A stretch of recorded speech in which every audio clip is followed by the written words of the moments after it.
Ok, parfait. Super.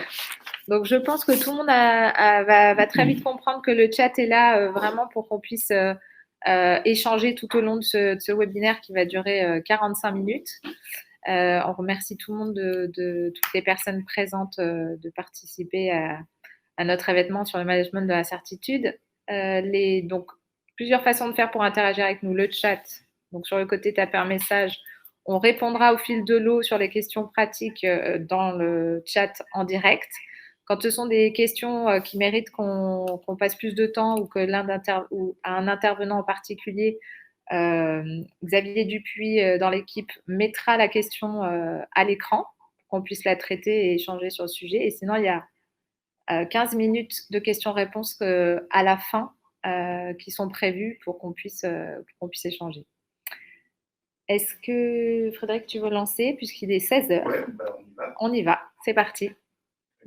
Alors, je remets je vais remettre le micro, ce sera mieux. On m'entendra mieux quand je mets le micro, ça paraît assez logique. Eh bien, bonjour à tout le monde. Bonjour Betsy, bonjour Chloé, bonjour Rémi. On va parler d'incertitude, de management de l'incertitude. Ça paraît être l'excellent moment pour parler de management de l'incertitude. C'est le moins qu'on puisse dire. Vous êtes tous les trois, non pas des gens incertains, au contraire, mais qui travaillaient sur des développements ou créatifs ou entrepreneuriaux dans lesquels l'incertitude, surtout par les temps qui courent, est une donnée fondamentale. Donc, je pense que vous êtes tous, d'une manière ou d'une autre, des experts ou des utilisateurs de l'incertitude. Peut-être que ce serait bien que vous présentiez tous les trois avant qu'on rentre très rapidement, avant qu'on rentre dans le vif du sujet. Donc, je sais pas, on commence par Betsy, par exemple. Ok, alors désolé et merci pour l'invitation à vous rejoindre aujourd'hui. Donc, Betsy Pareil-Pesard, vous allez entendre un accent parce que je suis américaine. Ça fait 20 ans que je suis en France et aujourd'hui, j'accompagne la mutation des organisations qui est très connectée à l'évolution de la société. À partir des programmes de transformation. Donc, je coach et je conseille les dirigeants et leurs équipes dans la façon de s'adapter et de créer la transformation de leur entreprise. Ça, c'est d'un côté avec mon activité avec Connection Leadership. On a une cinquantaine d'experts, consultants et coachs sur ce sujet. Et on travaille à partir d'une approche holistique. Et de l'autre côté, j'accompagne aussi des personnes qui sont en prison, des personnes qui sont sans abri et des travailleurs sociaux, le personnel pénitentiaire, d'autres personnes qui travaillent en contact avec ces bénéficiaires pour les accompagner aussi sur une réflexion qui est sur l'intelligence émotionnelle, la méditation, le leadership, l'empowerment. Donc aujourd'hui, en fait, c'est une sorte de grand écart d'accompagner à la fois les dirigeants, les personnes qui ont peut-être le plus de pouvoir dans notre culture, et puis des personnes qui sont très éloignées de ces centres de pouvoir, et de travailler souvent avec les mêmes éléments, sur les mêmes thèmes, et de voir et de sentir tous les liens qu'il y a entre nous. Merci.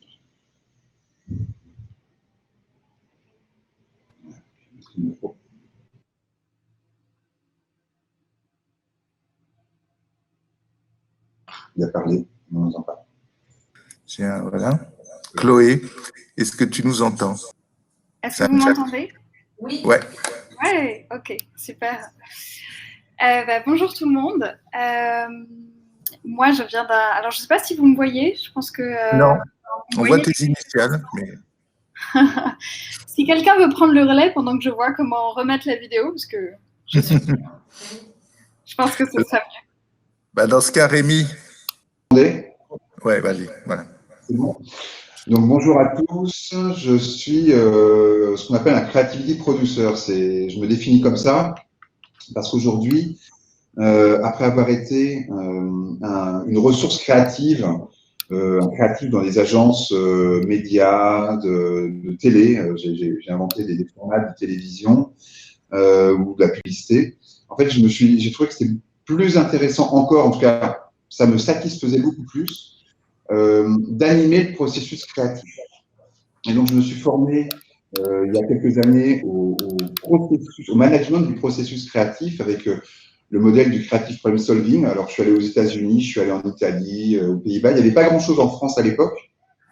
Et j'ai eu la chance de découvrir, il y a une grosse dizaine d'années, toutes ces méthodologies qui aujourd'hui font école et permettent à des gens qui facilitent ce qu'on appelle les labs d'innovation, hein, qui sont de plus en plus dans les entreprises, des espaces où on fait émerger l'intelligence collective. Mais moi, ce qui m'intéresse, c'est d'aller chercher ce qui va animer, dans un premier temps, l'intelligence et la créativité individuelle. Alors, ça passe par des outils, ça passe par des méthodologies que j'ai adaptées, d'autres que j'ai inventées, des jeux, des choses comme ça. Et puis aussi, ça passe par une connaissance de soi. Hein, c'est le fameux « connais-toi toi-même ». Et je travaille sur notamment les préférences cérébrales. Comment est-ce qu'on fonctionne de façon individuelle pour après aller se confronter au collectif.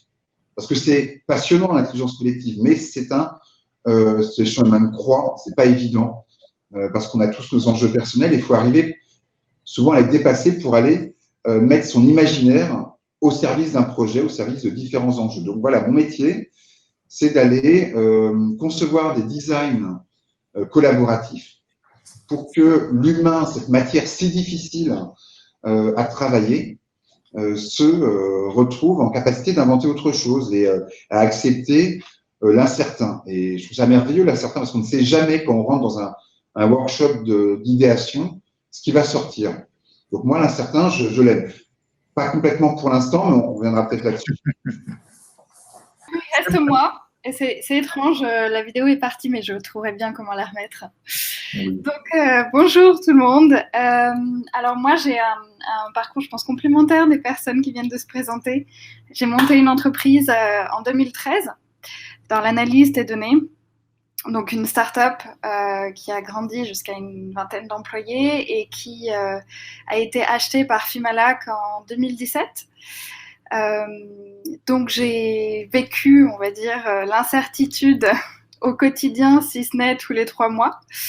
Et j'ai décidé d'en faire presque un leitmotiv, puisque ayant continué dans l'entreprise qui a racheté Bomb Square, donc la boîte que j'ai montée, j'ai décidé il y a 1 an, et je viens de démarrer du coup quelque chose de complètement nouveau. Donc je sors du monde entrepreneurial et en pleine période de Covid et d'incertitude incroyable, je décide de me lancer dans des études de médecine. Donc je suis entrée en 2e année de médecine.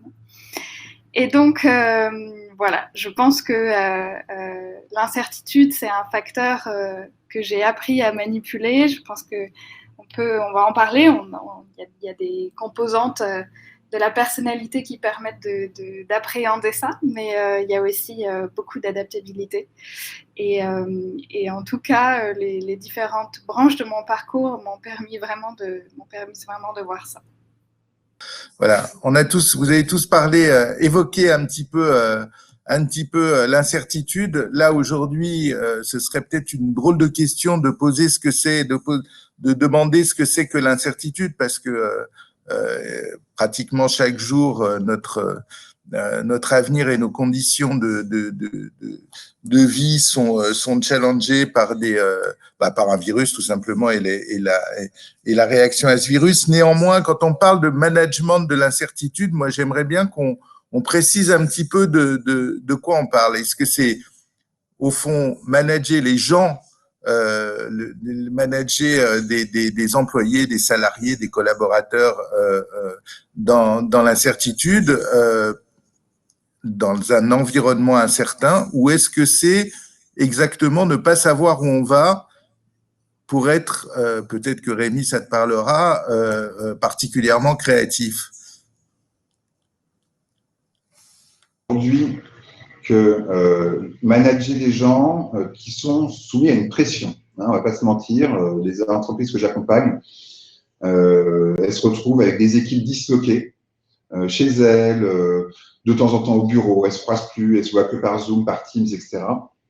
Et elles vivent sous cette pression de on ne sait pas de quoi demain sera fait. Il y a un stress qui est énorme parce que est-ce qu'un tel ou un tel va garder son job? C'est quand même quelque chose d'extrêmement angoissant. Mais moi, mon approche par rapport à cette gestion de l'incertitude, c'est de dire il faut absolument se réinventer. Alors là, Chloé est un exemple assez atypique et merveilleux de la réinvention. Voilà, une start-up, on la revend et puis hop, on veut faire médecine, les études les plus longues. Bravo. Moi, j'ai envie de dire que la créativité, celle que je pratique au quotidien, c'est une façon de jouer avec nos intelligences et de surfer une certaine vague, parce que cette vague, on la voit, on est en plein dedans, on est chamboulé, c'est assez compliqué, et on doit arriver malgré tout à surfer là-dessus. Donc, ça veut dire, eh bien, comme moi j'ai fait pendant le confinement. Pendant le confinement, j'ai créé des petits produits pour maintenir un lien avec mes clients. Et puis, je me suis mis à des outils digitaux. Moi, qui suis plutôt je suis pas une génération Y. Je m'y suis mis. Et je trouve qu'il y a plein de choses à en tirer. Moi, qui vis à Arles, j'ai cette chance dans cette ville extrêmement créative, peut-être la ville la plus créative de l'univers. Eh bien, figurez-vous que j'ai créé des nouveaux trucs parce que mes clients acceptaient à être à distance. Donc finalement, moi, je suis assez satisfait de cette crise-là. Pas surtout, attention, pas surtout, mais ma créativité s'est mise au service d'une réinvention. Et moi, c'est ce que je propose aujourd'hui et ce que je proposerai comme intervention aux personnes qui viendront nous suivre. C'est une question que j'ai plutôt envie de poser à Betsy, compte tenu de ton activité. Est-ce que l'incertitude, c'est pas aussi porteuse d'inquiétude, de peur qu'il faut limiter, il faut rassurer les gens, non? Oui, je pense que nous avons besoin d'émotions positives de manière générale. On ne peut pas fonctionner dans la peur, on ne peut pas contacter cette créativité que Rémi décrit sans être dans une ouverture, dans la matière positive de la vie. Aujourd'hui, dans un monde d'incertitude, ce qu'on va rechercher, c'est des personnes qui sont capables d'ouvrir des espaces et de créer un sentiment de sécurité, même si c'est dans un périmètre, pour qu'on puisse faire ce travail d'expérimentation. Et donc, Rémi parlait des intelligences. Il y a cette intelligence d'être en contact avec sa créativité, pas juste de temps en temps, mais que ce soit une façon d'être, un état d'esprit. Et il y a aussi des intelligences émotionnelles, relationnelles, sociales qui étaient peut-être reléguées à un deuxième tiroir du bureau. Et on mettait en face de nous, en fait, d'autres choses organisationnelles, les process, et on se concentrait sur ces choses-là. Pour moi, aujourd'hui, en fait, on va aller chercher des leviers dans des endroits qu'on n'imaginait pas. Et on est, en fait, on est en besoin de personnes qui sont capables de créer cet environnement avec des spirales positives. Et de créer des espaces où on va pouvoir faire ce travail de transformation, justement pour éviter de subir les mutations de notre société, mais d'être plutôt des leaders qui impulsent quelque chose, qui crée un avenir souhaitable. C'est la confiance dans le management de l'incertitude, au fond. Est-ce que c'est pas justement au leader de montrer sa confiance? Est-ce que par rapport à l'incertitude, par rapport au doute, en face, la réponse est après tout le rôle d'un leader qui même si il ne sait pas plus que les autres ce qui va se passer, doit montrer ou impulser une confiance? Personnellement, moi, je pense que les leaders ne doivent pas être dans une posture superficielle, positive, mais doivent en fait avoir fait un travail sur eux-mêmes pour justement créer quelque chose en fait qui n'a pas été exploré encore par les autres. Ils doivent vraiment, pour moi, être leader, c'est aussi aller comment dire, explorer des terrains qui sont pour l'instant inexplorés. Et aujourd'hui, il y a besoin de leaders qui incarnent réellement ce discours de valeur, d'optimisme et de créativité, mais dans une vérité profonde, pas uniquement comme une posture qu'on prend pour rassurer les autres. Et ça demande un certain travail. Et quand on prend une année comme avec une formation pour travailler sur soi, une des utilités pour moi, c'est de prendre le temps de consolider ses valeurs, sa vision des choses, décider ce qu'on va impulser autour de nous et après, en fait, acquérir les compétences pour réellement être en capacité de le faire. De les transmettre, oui. Chloé, est-ce que tu nous entends? Oui, tout à fait. Ouais. Ben, je te pose en fait un peu la même question, qui est au fond, est-ce que tu as été start-upeuse? C'est un monde en devenir à peu près permanent, donc incertain même dans les périodes où l'économie est plus certaine qu'elle ne l'est aujourd'hui. Néanmoins, comment est-ce qu'on fait pour rassurer les gens qui doivent te suivre pour que l'histoire continue et se développe? Je rejoins Betsy sur ce qu'elle disait. Je pense que apprendre à se connaître soi-même en tant que dirigeant, ça permet d'avoir un optimisme naturel. C'est pas trafiqué, c'est pas inventé, c'est compris et c'est intrinsèque. Et ça s'apprend aussi, hein. C'est pas inné, mais c'est intrinsèque dans le sens où ça n'est pas factice. Donc il y a un optimisme, une confiance en soi qui, je pense, déborde du leader, qui, du coup, effectivement, va un peu de manière miroir, peut-être inspirer les gens qui sont autour.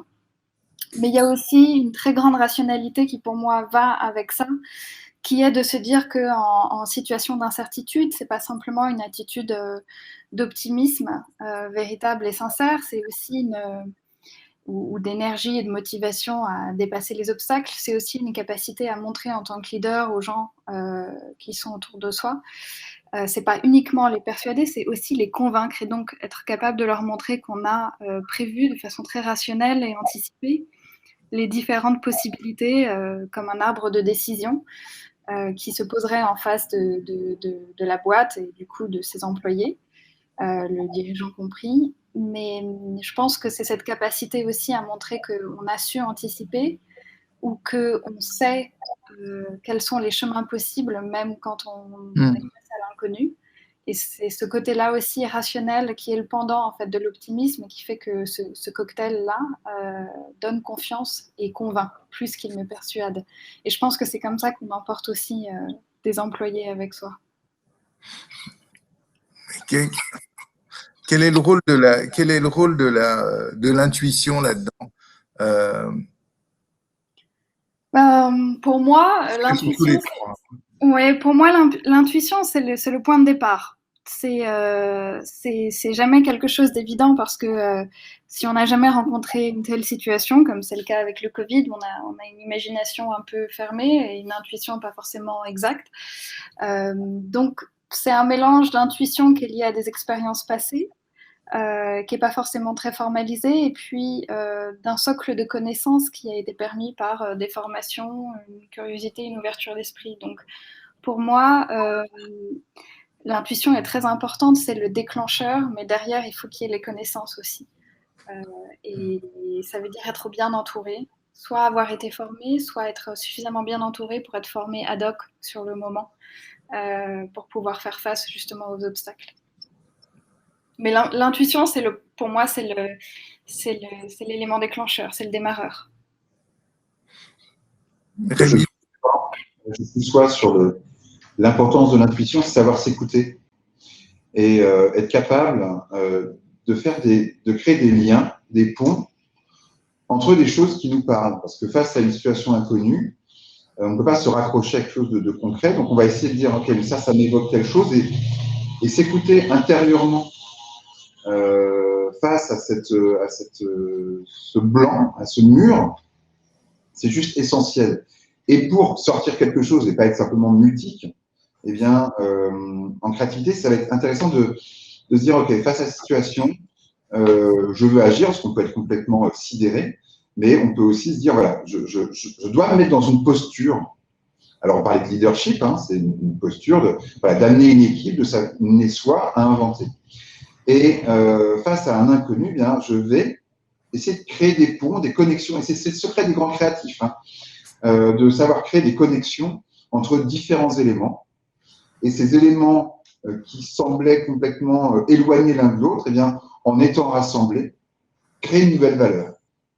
Créer quelque chose de nouveau qui fait une surprise et qui va faire la différence dans un monde qui est incertain et qui est aussi extrêmement compétitif. Donc, cette capacité à s'écouter et à se dire, là, je sens qu'il y a quelque chose d'intéressant, j'y vais. Bon, c'est assez merveilleux d'amener des gens à faire ce travail d'écoute. Betsy, tu es d'accord avec ça?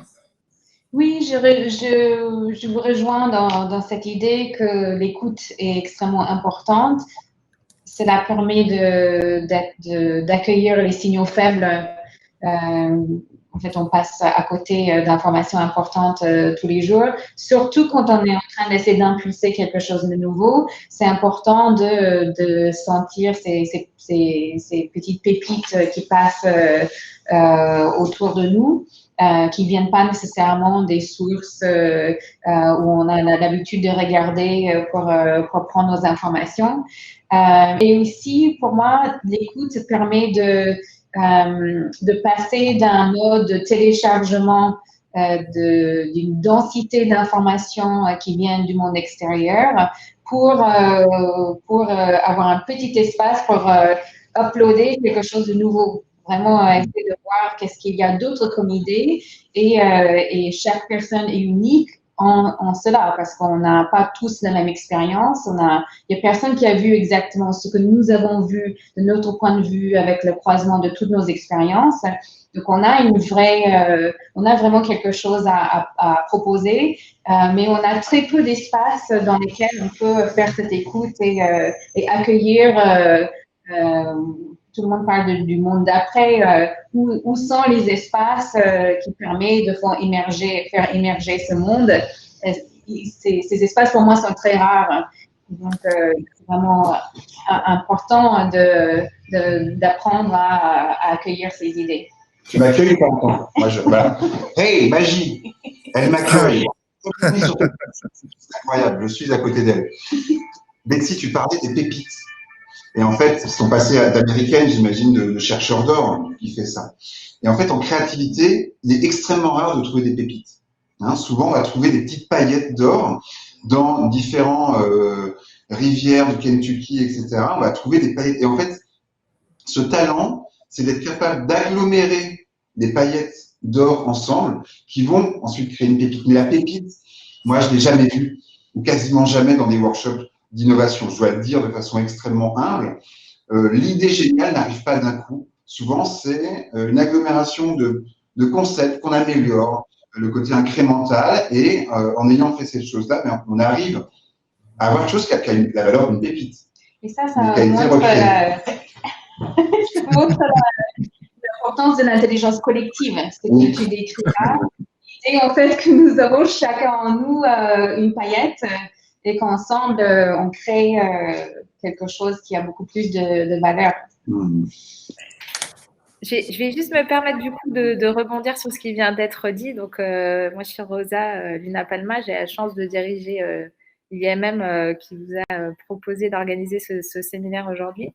Et pour rebondir sur ce que disait Betsy et sur cet espace qu'on ne s'autorise pas à avoir pour justement avoir cette réflexion, et sur ce que disait Rémi sur le temps nécessaire pour déployer cette pépite.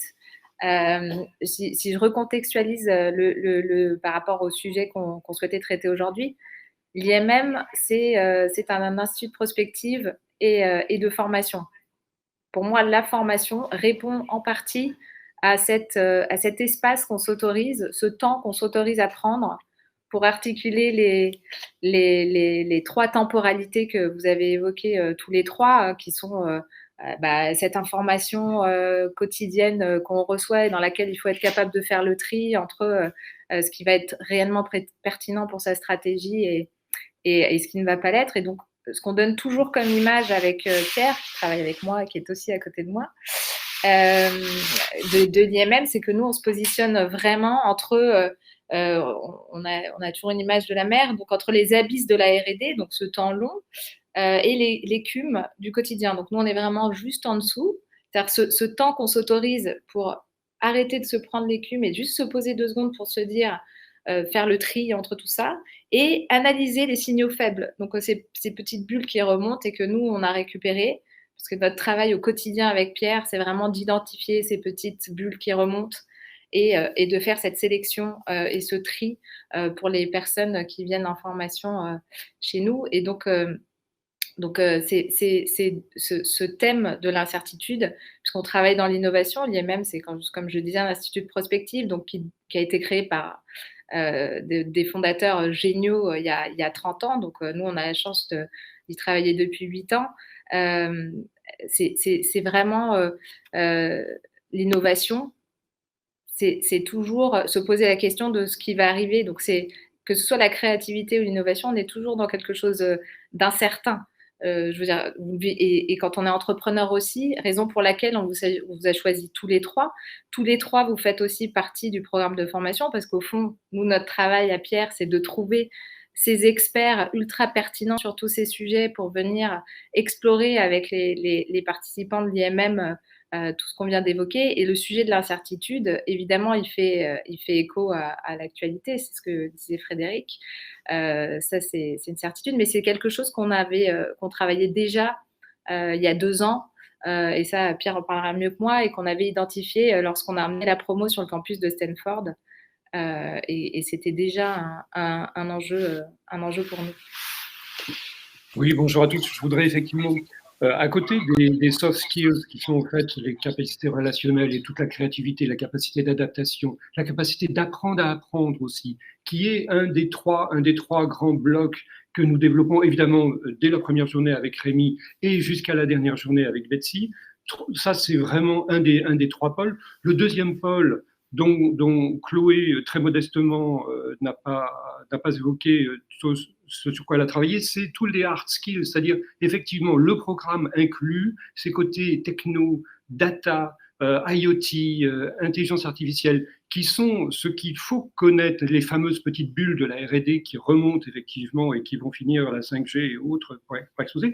Au milieu de tout ça, entre les soft skills et les hard skills, il y a quelque chose que j'appellerais, et qu'on va travailler ensemble, qui sont les principes de management, c'est-à-dire d'aller chercher les endroits critiques avec la Learning Expedition, avec la rencontre de gens comme Chloé, qui permettent d'aller voir si jamais il y a un danger, est-ce que j'ai raison d'avoir peur? Oui, j'ai raison d'avoir peur, mais comment je peux faire pour rencontrer des personnes qui vont avancer le pied et qui finalement vont me dire, là, c'est pas dangereux, tu peux y aller. Et donc, comment on fait pour aller faire découvrir en quelques mois, en 7 mois de cycle, en allant aux États-Unis, évidemment, de l'autre côté, sur la côte ouest aujourd'hui essentiellement, en allant aussi rencontrer des gens qui, en France, font la météo. Il ne s'agit pas d'essayer de la prévoir, il s'agit de la fabriquer. Et donc, de voir avec toutes les personnes qui font la météo, qui inventent, qui disent, là, vous pouvez aller jusque-là. Vous n'imaginiez pas que vous pouviez aller jusque-là. Vous pouvez aller jusque-là, avec des principes de management qui sont la non-punition de l'erreur, qui sont des processus de débat contradictoires, qui sont des méta-règles de fiabilité qui font que finalement, si on se dit au départ, il est normal que j'ai peur, Si je rencontre des experts qui me disent, mais non, tu peux y aller, tu verras, ça dérape pas si tu vas encore plus vite, et si jamais ça dérape, comment on fait pour rattraper la voiture? Tout ça, c'est des choses qu'on va voir, encore une fois, les trois grands points qui sont hard skills, soft skills et principes de management. Voilà quel est le programme. Juste pour rebondir exactement sur ce que viennent de dire nos deux chers dirigeants de l'IMM, il y a quelque chose qui est vraiment très important, je pense, à l'IMM, mais que je touchais du doigt quand j'expliquais qu'il faut se faire accompagner, c'est que dans des moments d'incertitude, et particulièrement dans des moments d'urgence, certes, on va aller puiser jusqu'au fond de soi pour faire confiance à son intuition, écouter tous les signaux qu'on entendait et prendre une décision, mais on ira beaucoup plus vite si on est bien accompagné. Et je le pense sincèrement parce que si je n'avais pas eu tout l'accompagnement que j'ai eu de A à Z sur mon entreprise, elle n'en serait pas du tout arrivée là où elle est arrivée. Alors bien sûr, un exit, être racheté, c'est toujours un succès, mais ça va bien plus loin que ça. C'est que chaque étape intermédiaire et chaque pivot, il y a eu peut-être... et j'ai pas honte de l'avouer, une 50aine de pivots sur cette entreprise. Chaque pivot a été le fruit d'un accompagnement au bon moment pour mettre en lumière tous ces signaux qui existaient, qu'on sent, sur lesquels on doute et qu'on n'est pas sûr de vouloir écouter parce qu'on a peur du futur. Et en réalité, sous la contrainte de la pression et avec un bon accompagnement, on prend ces décisions. Mais sans accompagnement, c'est impossible. Et bon, je pense que le rôle de l'IMM, c'est ça, pour moi, principalement, mais avec une capacité en plus, parce que moi, j'ai été parachutée à la suite du concours que j'avais gagné dans cette aventure incroyable dans laquelle, en fait, j'ai découvert énormément d'autres indices que ceux que je pouvais entendre, et ça m'a aussi permis de faire évoluer la boîte que j'avais, qui était au départ dans la musique, vers l'entertainment général. Donc le PSG était devenu notre client, et puis ensuite après le PSG Canal, puis après Canal Adidas, etc., etc. Donc on était dans le monde de l'entertainment en général. Et l'IMM a cette capacité à avoir une exhaustivité dans faire remonter les signaux.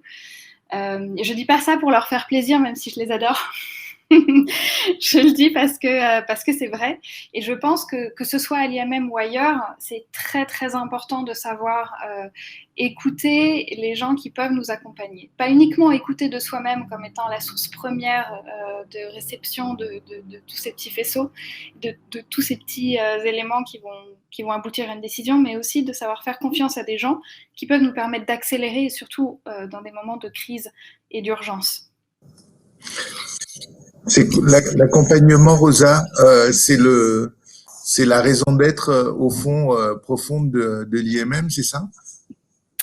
L'accompagnement, absolument. L'accompagnement, je pense que là, ça n'étonnera personne pour tous les gens qui travaillent dans la formation ou qui ont accepté de se former finalement plus tard. Enfin, nous, on croit beaucoup à la formation tout au long de la vie. L'accompagnement des gens, enfin, quand on travaille dans la formation, il y a un fort côté humain, relationnel, réseau. Et pour nous, la vraie valeur, c'est ça, c'est de réussir à mettre dans un même endroit des personnes, parce qu'on sent que du coup, il va en ressortir quelque chose d'incroyable collectivement. Alors, individuellement, c'est ce que vient de dire Chloé, on n'irait pas si loin. Et nous, on le constate chaque année, parce qu'on pourrait se dire chaque année qu'il y a une année où ça ne va pas fonctionner, et c'est faux. Chaque année, on est toujours étonné de voir à quel point nos participants ensemble vont très loin et en ressortent à la fois avec des compétences évidemment techniques. Hein, là-dessus, il n'y a pas de sujet, mais au-delà de ça, parce que je pense qu'on le fait avec beaucoup de bienveillance, donc ça, c'est revenu. Et je pense quand on est dans l'incertitude, je pense que la bienveillance, la confiance pour pouvoir s'exprimer, ce sont des compétences fondamentales pour réussir à relever la peur, puisque effectivement, c'est complètement rationnel et c'est complètement intuitif d'avoir peur quand on ne sait pas où on va mettre les pieds. Donc ça c'est quelque part, ça nous protège. pour autant, tout l'enjeu, c'est d'être capable de surmonter cette peur et de se dire qu'au fond, on peut se faire confiance, on peut faire confiance aux gens qui sont autour de soi et qu'ensemble, on va réussir à trouver une solution et à s'adapter. Et je pense qu'il n'y a pas une entreprise qui, pendant le confinement, ne s'est pas révélée. Je pense qu'il y a des choses qui étaient latentes dans les entreprises et qui, d'un coup, se sont accélérées alors qu'on était en attente depuis longtemps de certaines choses.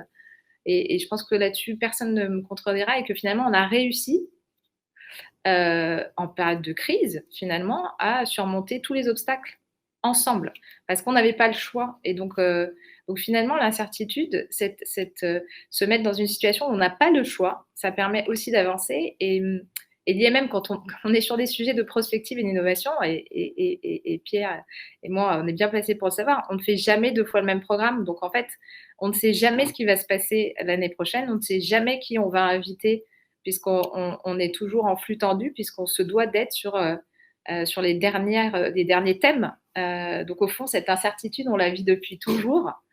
Et donc, de pouvoir accompagner les gens en toute confiance parce qu'on a l'habitude de le faire, pour nous, finalement, c'est vraiment la clé. Enfin, c'est ce que tu disais, Frédéric. J'ai mis beaucoup de temps à répondre à cette question, mais merci d'avoir écouté. J'ai quand même une question. Je sais pas si on a le temps. Oui, il faut oui, absolument qu'on échange avec les. Une dernière question, alors je sais pas, elle est pour tout le monde. Oui. Mais en vous entendant, il y a ton micro. Je me suis dit, j'ai donc une dernière question, cette fois-ci, ça remarche. En vous entendant tous, qui est incertitude et improvisation, parce que c'est pas la même chose. Manager l'incertitude, c'est pas improviser, ou c'est un petit peu improvisé, ou c'est improviser sans le montrer. Non, c'est surtout pas improviser. La caméra, tu l'as ou pas là? C'est surtout pas improviser. C'est au contraire préparer l'improvisation éventuellement, c'est-à-dire se doter des outils. Encore une fois, autant côté hard skills que côté soft skills, se doter des outils qui me permettent, en situation de dérapage, de ne pas paniquer. C'est exactement ça notre objectif. Et pour reprendre par exemple les premiers mots que disait Rémi tout à l'heure sur les préférences cérébrales. Si j'ai tel type de profil, créatif ou non créatif, je vais avoir envie de travailler avec des profils qui sont identiques aux miens. Et la première journée, nous la passons avec Rémi sur un atelier où on va se dire quel est mon propre profil créatif et comment je fais pour apprécier les autres profils créatifs, comment je fais pour que dans une équipe, je me rende compte que la vocabulaire est extrêmement nécessaire. Celui qui va dire, là, on est très content, mais le bateau, il va peut-être couler en sortant du port, alors qu'on avait fait le plus beau bateau du monde. Donc, il faut effectivement, dès le premier jour, qu'on se rende compte qu'on parle d'un certain endroit, qu'on a des compétences. Nous, on va révéler vos compétences de ce point de vue-là, et que ce qui est intéressant, c'est de dire, je peux gagner à travailler avec des gens extrêmement différents de moi. Et cette notion de réseau, cette notion de travail en équipe, évidemment, encore une fois, dans ces principes de management, on va aller tester des hypothèses extrêmes, aller voir des gens qui ont cassé le modèle économique, des gens qui ont osé faire des choses en disant mais si ça dérape plus, quel est le risque aujourd'hui?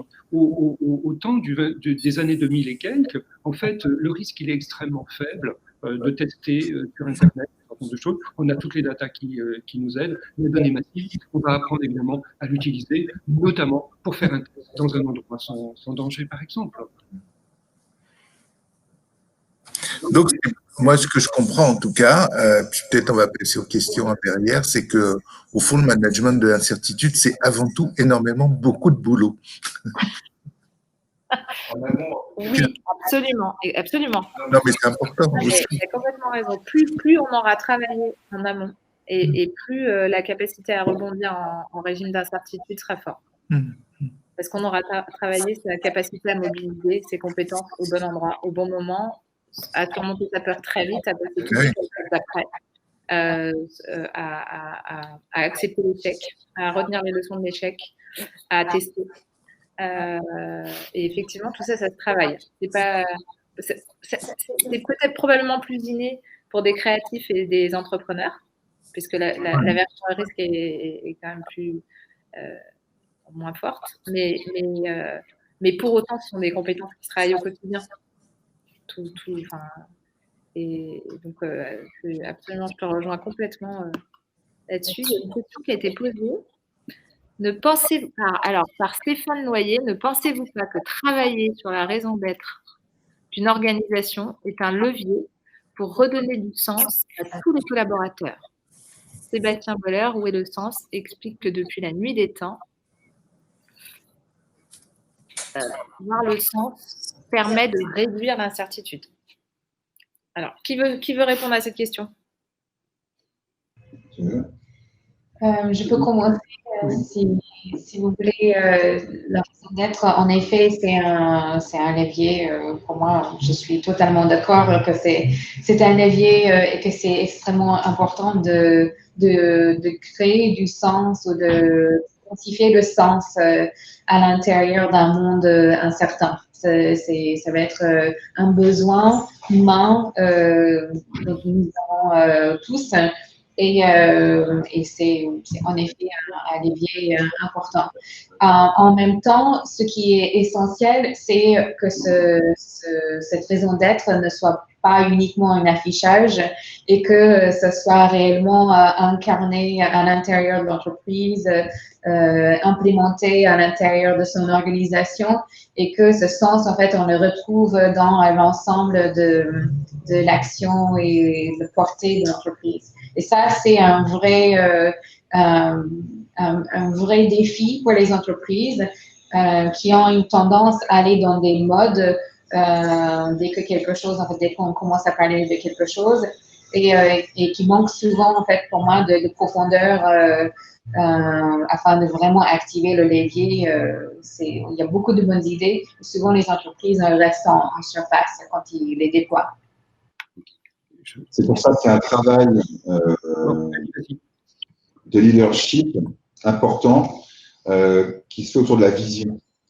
D'arriver à transmettre en s'appuyant sur la raison d'être de l'entreprise, qui est cette base, avec différentes temporalités aussi, mais différents niveaux, différentes strates, là, d'amener après, par une transformation, par des exercices, par des discours, par des workshops, à amener cette raison d'être à devenir une vision qui va interpeller, c'est-à-dire qui va guider un petit peu les équipes en ces temps incertains et pour maintenir une certaine tension, une certaine attention, une certaine volonté de toujours se réinventer, de bosser dans une ambiance stimulante. Voilà, c'est important de se baser là-dessus et de transformer ça en vision. Moi, je voudrais juste dire une chose sur le sujet, parce que je rejoins complètement cette idée de raison d'être de l'entreprise. Et je pense que toutes les entreprises qui avaient travaillé sur la raison d'être de ce qu'ils sont ceux qui se sont le mieux sortis du confinement.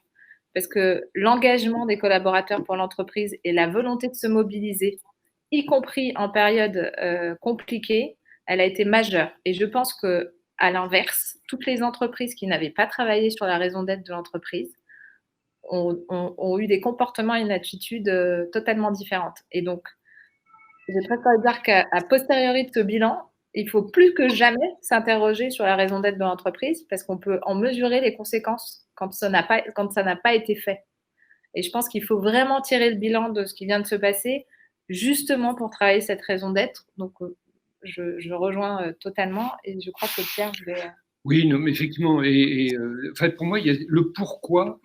En fait, ça s'écrit en deux mots. Le pourquoi, c'est les raisons pour lesquelles on a fait un certain nombre de choses.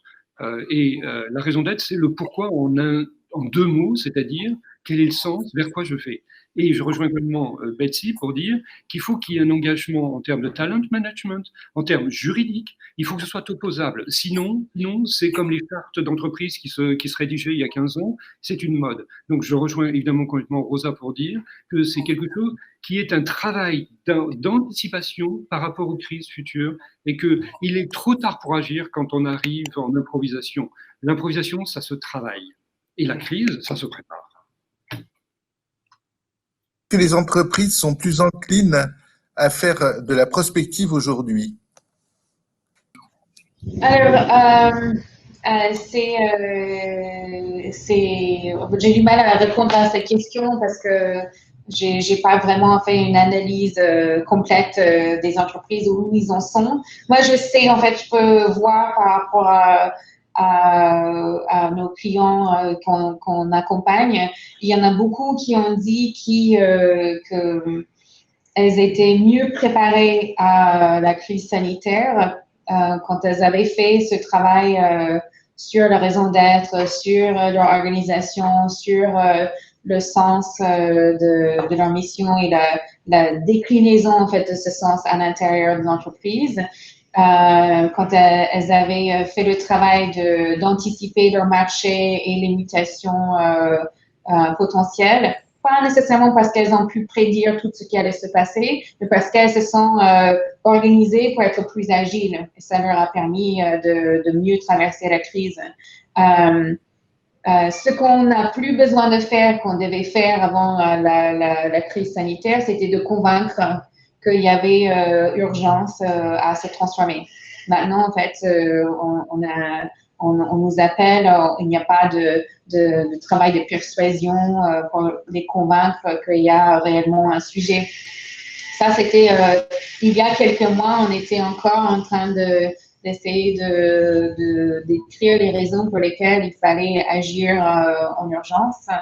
Aujourd'hui, en fait, je pense que il y a un sentiment d'urgence qui a été généré. Malheureusement, en fait, c'est pas nécessairement une bonne nouvelle, en fait, de devoir travailler sous cette pression. Mais voilà, cet environnement a été activé par l'actualité. Moi, je ne sais pas si aujourd'hui les entreprises sont plus enclines de faire de la prospective parce que ce qui se passe aujourd'hui est tellement fou que quel prospectiviste a été capable d'avoir cette vision-là? Il y a un an, je vous donne un exemple. Il y a un an, je faisais animer un workshop en Italie. On avait appelé ça Radical Thinking. Donc, c'était voilà, les gens, pour hériter d'une entreprise familiale, devaient se mettre dans la peau de dirigeants et on leur soumettait toutes les demi-heures des choses qui leur tombaient dessus. Une usine chinoise a copié votre modèle phare, le vend pour 3 fois moins cher, etc. On avait imaginé, on a fait appel à des amis prospectivistes et on leur a dit, donnez-nous les grandes tendances. Outre les tendances climatiques, les tendances sociétales, les MeToo, etc. Il y a des choses sur lesquelles on a travaillé. Mais le coût du couvre-feu, le coût du confinement de la moitié de l'humanité, je pense qu'on n'avait pas pris assez de drogue pour arriver à l'identifier, honnêtement. Donc, il faut aller plus loin encore pour les prospectivistes parce que c'est fou. Parce que réalisons un peu ce qu'on est en train de vivre. C'est dingue. C'est vrai que avant cette situation, on faisait un exercice, on faisait imaginer des scénarios catastrophes pour activer la créativité et le leadership des participants de nos programmes. Des choses comme une météore heurte la Terre et qu'il n'y a plus que survivants et on doit tout recréer. Et donc, qu'est-ce qu'on fait?